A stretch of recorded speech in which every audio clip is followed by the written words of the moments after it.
All right, everybody, time for the second episode review of the day, which is Time of Death. Okay. All right. The episode opens with two men being guided through a robbery. The man on the outside, William Talkman, is a computer genius, able to tell them exactly which move to make to avoid detection. The men get what they were looking for, but make a mistake and shoot a security guard. Quentin arrives along with the other cops. Felicity watches Diggle, Sarah, and Oliver train together. Oliver, John, and Sarah bond over scar memories during a workout.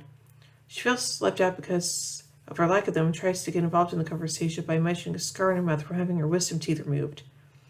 Oliver took her amused while Sarah states she's still cute. Oliver tells Sarah he's hosting a welcome back party for her at his place, seen as a Queen family tradition. Sarah tries to argue, saying that it would highlight the rift between her and Laurel, but relents when Oliver refuses to budge his position on celebrating her homecoming. Sarah also says that, for the time being, it is best that no one knows about their relationship to spare a lot of awkward feelings and questions. As Oliver leaves, Sarah notices Felicity gazing wistfully at them whilst training with Diggle. Back on the island, Slade, Oliver, and Sarah discuss what to do when they spot a small plane flying overhead. They try to wave it down, but it explodes, as it was shot down and it crashes near them. Back at the present, the men from the opening heist bring a device to their boss. An argument ensues over them not following directions, so Talkman stabs one of them multiple times with a large clock hand. The Lance family arrives at Queen Mansion for Sarah's, but Laurel is not there. Sarah pretends not to know Sid and Roy in order to protect her canary identity. Oliver calls Laurel, who is at home drinking wine. He tries to persuade her to give Sarah a chance. Quentin and Oliver then talk about Laurel needing more time to come to terms with their sister's return. At the same time, Quentin apologizes to Oliver for being so hard on him after he returned from the island, and the two seem to be reconciled with one another. Oliver and Moira are still cold with each other, and Thea seems to have noticed. Quentin and Dinah seem to share a moment. However, Quentin and Oliver get notifications of a robbery. The body of the man Talkman killed with the clock hand has been found. Quentin tells the arrow on the canary he knows the guy, that he was involved with the theft of a skeleton key, which can be used to open any bank vault. The arrow realizes there is much more brain power behind the heists. Sarah is at the arrow cave and finds Felicity in workout clothes, trying to practice on a training dummy. Sarah gives Felicity some tips and tries to talk to her, asking if she's okay. Oliver then shows up and is surprised to find Felicity using workout attire, but tells her the skeleton key can be used as a weapon in the wrong hands and they need to find out who stole it. Back at the island, the three examine the plane. The raiders are rented the pilot is gravely injured. Oliver and Slade leave to get some medical supplies. Quentin drops by to see Laurel. They talk about Sarah and he wants Sarah to try and move past her anger. He invites her to family dinner. The real reason is for which attempt to get back together with Dinah. Laurel agrees to host the dinner at her place. Quentin is called away to a bank robbery. The Air and the Canary show up during the robbery. Felicity locates a nearby signal, but this allows the villain to hack into her network. To strike the arrow, he hacks into the nearby train system and creates a potential collision with a bus. The Talkman doesn't realize that there are two of them, so the arrow goes to stop the accident while the Canary follows the men who robbed the bank. The villain gets away, but she is able to wound him with her bow staff. Later, Sarah and Oliver are averted when Thea pulls Oliver aside to ask him about his relationship with her mother. He says nothing, and Thea states she doesn't like secrets. Felicity speaks about their hardware security to avoid future intrusions.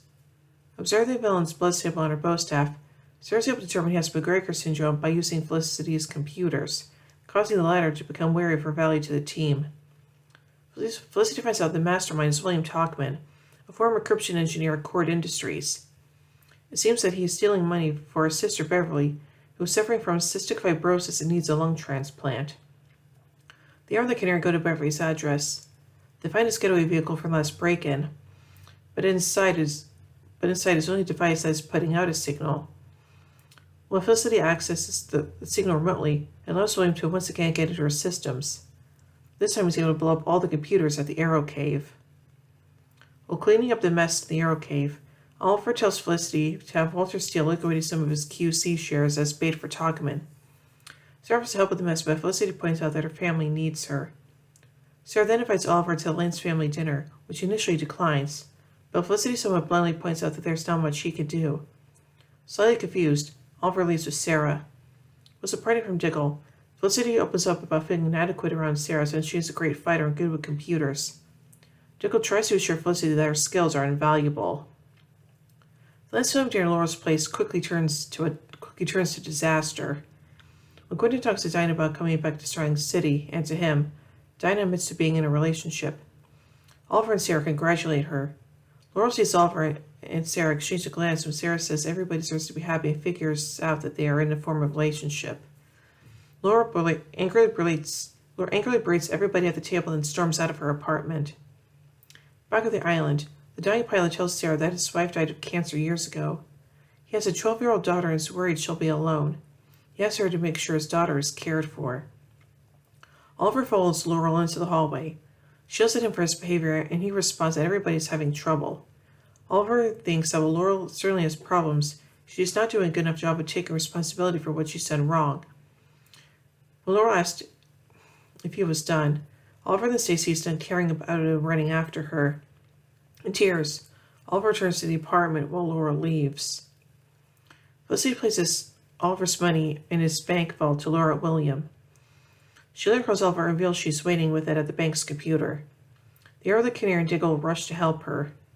Two men come in the front and the Arrow goes to stop them. William then shows up on the system. He's messing with the gas mains in an attempt to cause an explosion. Diggle goes down to turn off the valve. The Arrow takes care of the two henchmen, while Felicity is able to outsmart William and find a way to track him inside the bank. He shoots her in the shoulder, but ultimately she takes him down by blowing up his cell phone in his pocket, stunning him, in the process saving the Canary's life. Felicity is stitched up by Sarah. Oliver asks if she would rather go to the hospital, but Felicity declines, stating that none of them ever go to a hospital. Chase John gave her some aspirin, which actually turns out to be oxycodone and is getting her high. Oliver and John share a look and a smile. Sarah thanks Felicity for saving her, and Felicity says that she had always wanted to save someone from a bullet. After Felicity is stitched up, Oliver asks if she's really been feeling left out, having learned this from Diggle. Felicity admits she missed being his girl on the team. Oliver reassures her that she will always be his girl. Aww. Oliver heads upstairs to find Sarah behind the bar. She mixes him a drink and reveals Thea hired her to be Verdon's bartender. Thea mentions Oliver 911 text, so he rushes off, but not before noticing Laurel show up. Laurel nervously approaches Sarah and the two briefly discuss her past experience bartending at Oblivion. Laurel tearfully confesses how she's been drowning and apologizes to Sarah. The sisters have a breakthrough and embrace. Aww. After Laurel leaves, Sarah has Verdon to talk to Sarah. Sarah assures him that she'll always be her little sister. Sarah then pulls out the old photo the pilot gave her and remembers back on the island when the man died. Back on the island, Sarah looks at a picture of the dead pilot's daughter, revealing her to be Sin. Oh. Sarah, Oliver, and Slade work to come with a way to get off the island and onto the freighter. As Quentin attends an Alcoholics Anonymous meeting, Laura enters and sits opposite of him. Quentin warmly smiles at his daughter upon arrival, which Laura returns. Oliver comes home and finds that his mother is meeting with a gentleman. Oliver tells his mother that he didn't tell Thea. She states the name of the gentleman she was meeting is Slade Wilson, stunning Oliver. Slade stands up and firmly shakes Oliver's hand, stating, "It's a pleasure to meet you, Mr. Queen." Bum bum bum. So now let's take a look at some trivia surrounding this episode. Quentin Lance's call sign DC-52 is a reference to the New 52, one of many such references sprinkled all throughout the Arrowverse shows. William Tuckham steals a skeleton key from Cord Industries. The bus which Oliver prevents from colliding with the train bears an advertisement for a movie about comic book hero Blue Devil. Tuckham is mentioned to be suffering from a terminal illness called McGregor syndrome. This fictional disease appeared in the 1997 movie Batman and Robin. McGregor syndrome was later shown in Season 2 of The Flash with Francine West. Tuckham says Tempus Fugit, Latin for time flies, to Felicity and the Canary. This could be referenced to Temple Fugate, the Clock King's secret identity in Batman the Animated Series. When Felicity Smoke searches for Tuckham in the Cord Industries database, a few other names can be seen, including L. Park, C. Nichols, and S. Santos, all of whom are DC Comics characters.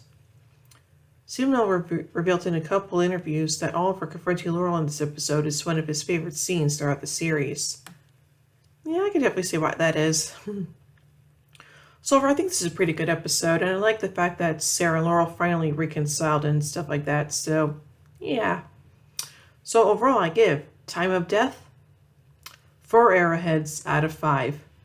Well, anyway, tune in bed as we take a look at the final episode of the day, The Promise. So, until then, in the words of Oliver Queen, you have failed this city.